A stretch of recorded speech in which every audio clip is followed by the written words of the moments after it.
Hello दोस्तों, Krishna classes पेशांगन में आपका स्वागत है। मैं आज के हम टॉपिक में आज का जो टॉपिक है आपका जो है वो क्लास 8, 9 और 10 के लिए बहुत ही उपयोगी है, जो कि है संस्कृत का समास।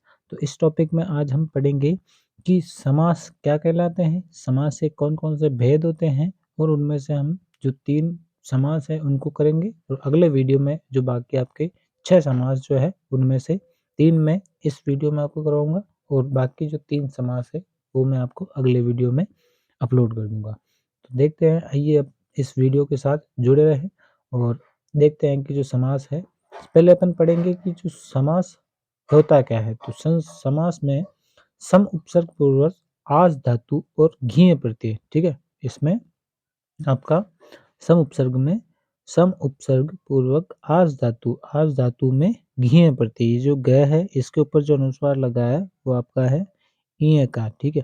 तो ईय घीय प्रत्यय उसमें ईय का घ का लोप करके केवल ईय शेष बचता है, तो सम समम समास है।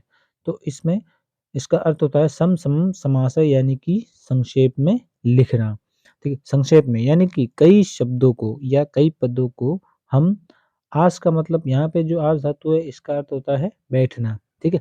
तो अगर हम कई शब्दों को पास-पास बैठा करके एक ही शब्द हम संक्षिप्त में लिख देते हैं, तो संक्षिप्तीकरण जो है वो आपका समास कहलाता है। तो पहला उनमें से समास जो है आपके 6 प्रकार के होते हैं।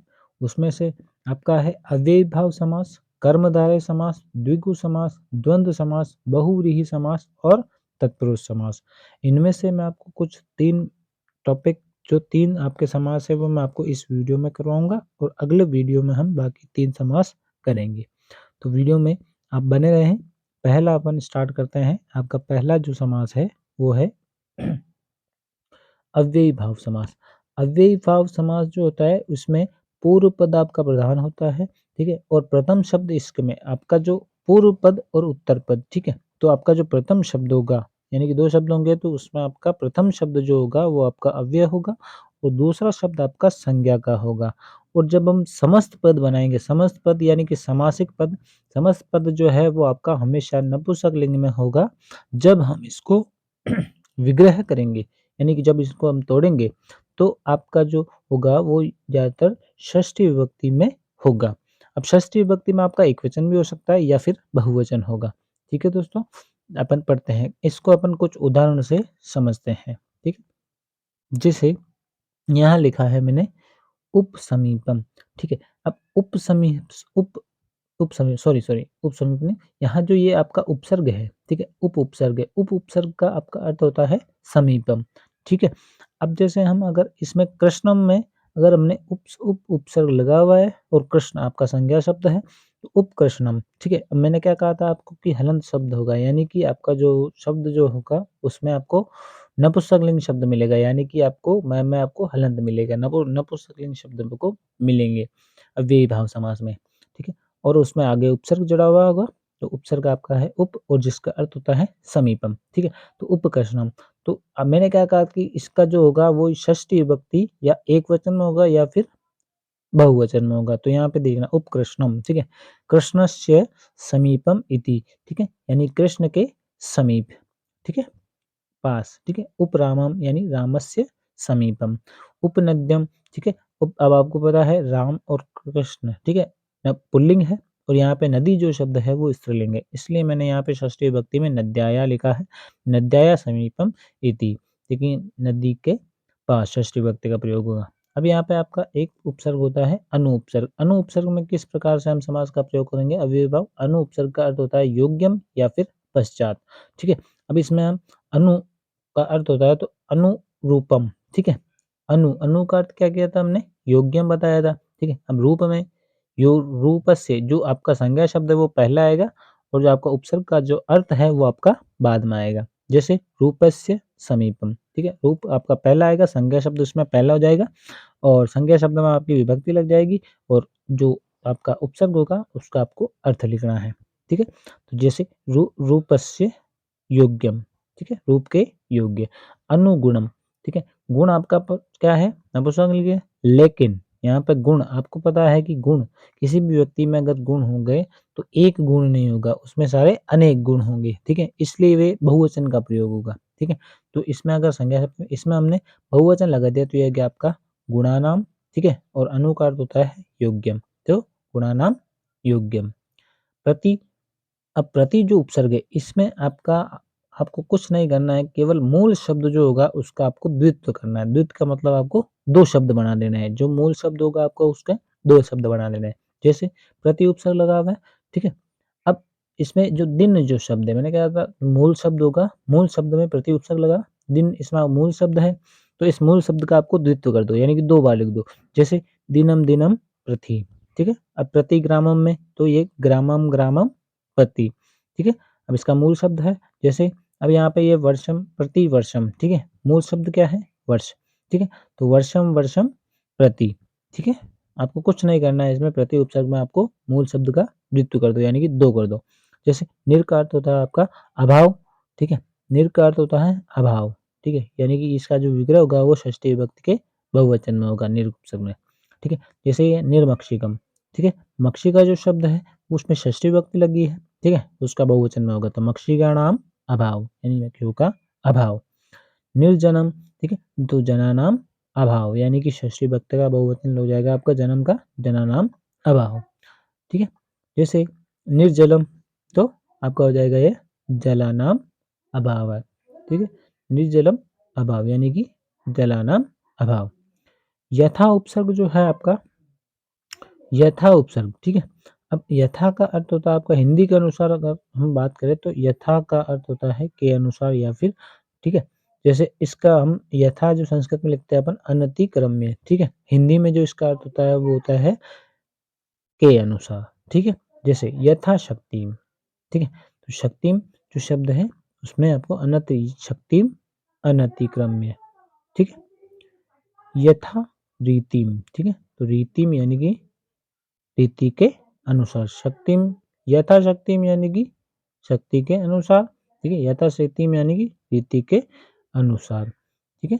दूसरा जो शब्द दूसरा आपका समास है वो है आपका कर्मधारय समास।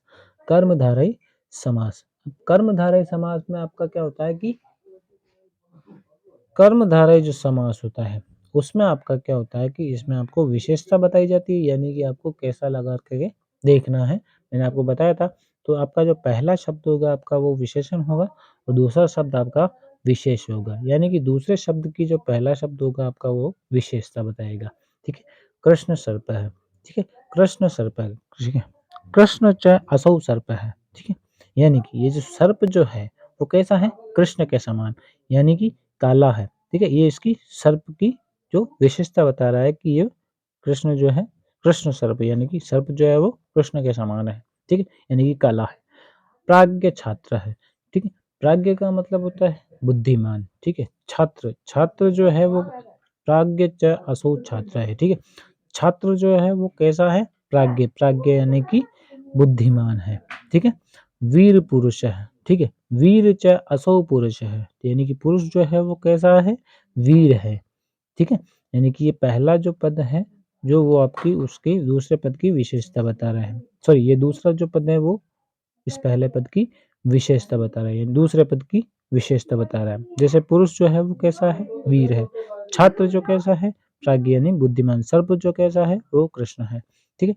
महात्मा, ठीक है? महात्मा, ठीक है? महात्मा यानी कि यह देखना कि महात्मा, ठीक है? महान च असौ आत्मा, आत्मा जो है वो कैसी है? वो महान है, ठीक है? तो ये आपका कर्मधारय समास हो गया। जैसे अब अगला है आपका द्विगु समास। द्विगु समास में क्या होता है कि द्विगु समास जो होता है वो आपका पहला जो शब्द होगा वो आपका संख्यावाची होगा, दूसरा शब्द जो होगा आपका वो संज्ञा होगा, ठीक है? पहला शब्द आपका संख्यावाची होगा और दूसरा शब्द आपका संज्ञा होगा। जो जो इसमें आपका जो समाहार प्रयोग होगा वो जो समूह को दर्शाएगा यानी कि समूह वाचक शब्द बताएगा, ठीक है? विग्रह हमेशा आपका जो होगा वो हमेशा षष्ठी विभक्ति में बहुवचन में इसका विग्रह अपन कर सकते हैं, ठीक है? जैसे यहाँ देखना आप सप्तदिनम, ठीक है? सप्तदिनम, ठीक है? जो आपका मैंने कहा था कि विग्रह जो होगा षष्ठी में होगा और बहुवचन में होगा। तो सप्त यानी कि 7 है, तो सप्तानाम दिनानाम समाहार। समाहार का मतलब होता है समूह को प्रदर्शित करेगा, यानी 7 दिनों का समूह है, इसलिए वो समाहार। सप्तानाम दिनानाम समाहार, ठीक है? 7 दिनों का समूह।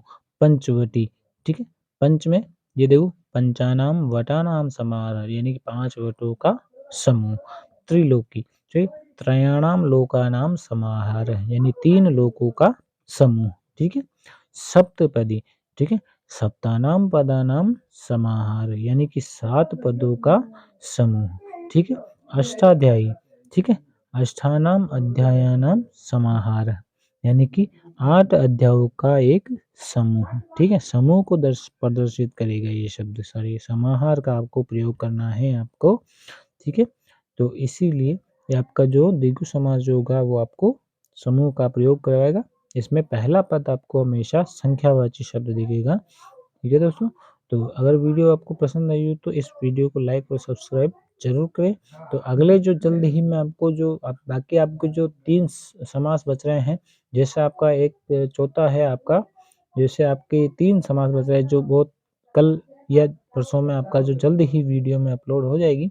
जैसे चौथा अगला आपका समास होगा आपका द्वंद्व समास होगा, ठीक है? द्वंद्व समास होगा और आपका एक होगा बहुव्रीहि होगा, ठीक है? बहुव्रीहि होगा और एक आपका जो समास होगा वो तत्पुरुष होगा। जो इनको मैं इन तीनों समासों को बहुत ही जल्द हम वीडियो को डाउनलोड करने की कोशिश करूँगा, यानी कि अपलोड करने की कोशिश करूँगा। ठीक है दोस्तों, धन्यवाद।